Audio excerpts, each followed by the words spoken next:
Good morning बच्चों। आज हम पढ़ेंगे class 7 social science history lesson 1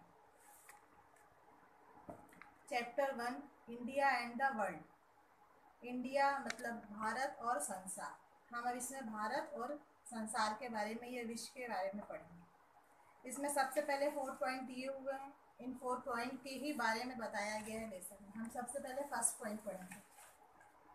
first point दिया, इतिहास को 3 भागों में बांटा गया। इतिहास को 3 भागों में। इतिहास के बारे में आप सब लोगों ने क्लास 6 में पढ़ चुके होंगे कि इतिहास क्या था, प्राचीन इतिहास। अब हम क्लास 7 में पढ़ेंगे मध्यकालीन इतिहास के बारे में और आधुनिक इतिहास के बारे में। तो चलिए स्टार्ट करते हैं। आमतौर पे इतिहास को 3 भागों में बांटा गया है, प्राचीन काल, मध्यकाल एंड आधुनिक काल। अब प्राचीन काल, मध्यकाल, आधुनिक। प्राचीन काल का मतलब आप लोग को पता होगा, प्राचीन काल मतलब सबसे पुराना, और प्राचीन काल के बाद जो स्टार्ट होता है उसे हम बोलते हैं मध्यकाल, मतलब बीच का समय। और मध्यकाल के बाद आता है आधुनिक काल। पर इसमें ये दिया गया है कि आखिर इसको 3 भागों में बांटने की आवश्यकता क्यों पड़ी, ये क्यों जरूरी था। अब ये मानव सभ्यता का विकास जैसे जैसे होता है वैसे वैसे युगों का समापन होता है, और मानव सभ्यता करती है, नई नई बातें सीखती है, नई नई भाषाओं का ज्ञान होता है, या नए नए धर्म का ज्ञान होता है। उसी से हमारा जब एक वो समाप्त हो जाता है तो हम एक कुछ नया सीखते हैं, या नया युग का प्रारंभ होता है। अब जिसमें इसमें बताया गया है कि आधुनिक युग का या मध्यकालीन युग का विकास सब जगह एक साथ नहीं हुआ। जैसे भारत इतिहास में ये दिया गया है कि 8वीं शताब्दी में स्टार्ट हुआ, और यही विकास यूरोप देशों में दिया गया है कि 5वीं शताब्दी में हुआ।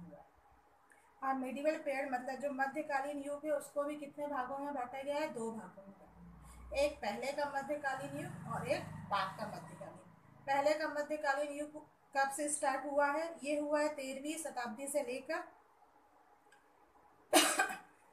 8वीं शताब्दी से लेकर 13वीं शताब्दी तक। और जो बाद का मध्यकालीन युग है वो 13वीं शताब्दी से 18वीं शताब्दी तक बीच में चला।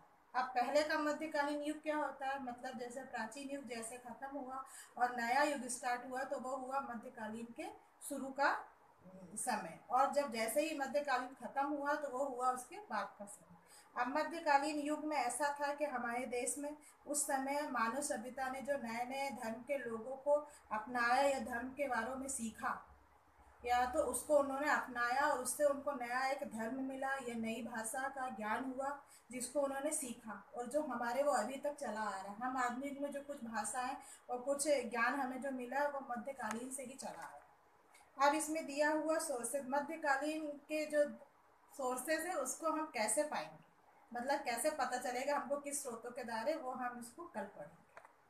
Take care.